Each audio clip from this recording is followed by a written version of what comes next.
Let us now examine the difference between the angular velocity and the angular frequency, which unfortunately both have often the same symbol, omega. Let this be a pendulum. This is the equilibrium position. And I look at the situation a little later in time. This angle is theta, length L, and this angle is d theta.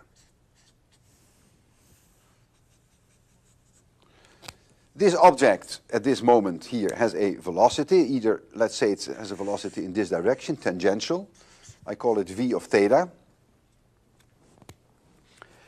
And in the time that this angle d theta takes place, there is here a little arc. And I call the arc ds. And that little arc ds is d theta in radians times the length L. So this velocity v theta, which is ds dt, becomes d theta dt times L. And this d theta dt, which is the angular velocity, is often called omega, and so this is omega L. This omega has nothing to do with the omega that is defined as angular frequency, which is 2 pi divided by p.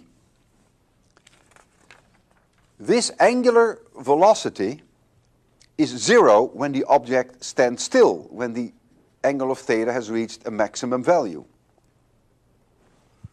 Plus theta maximum or minus theta maximum.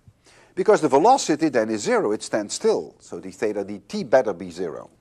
And it is a maximum when it goes through equilibrium, either in this direction or when it goes in this direction. So the angular velocity, this omega, changes in time. Now the angular frequency.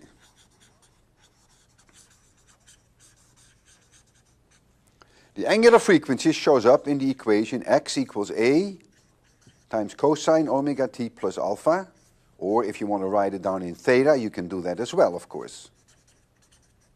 It's the same thing. This omega is called angular frequency, and this omega determines the period of the oscillation. And for a given pendulum, for a given length, this omega is a constant, is not changing in time. In fact, we will show that to a good approximation, the omega doesn't even change if you change the amplitude of the oscillation. It's independent of A, it's independent of alpha. It is a constant for a given simple harmonic oscillation. Angular velocity is not. It is extremely unfortunate that angular velocity, which changes in time for a pendulum, is called omega, and that angular frequency, which is a constant for a given simple harmonic oscillation, does not change in time, and that they both have the same symbols, omega. It's very confusing, and that's why I spent some time on it, so that you keep them completely separate at all moments. And in fact, if both occur in the same problem, you may even decide to give one of the two omegas a different symbol, or maybe an omega prime. But keep them apart. That is an absolute must.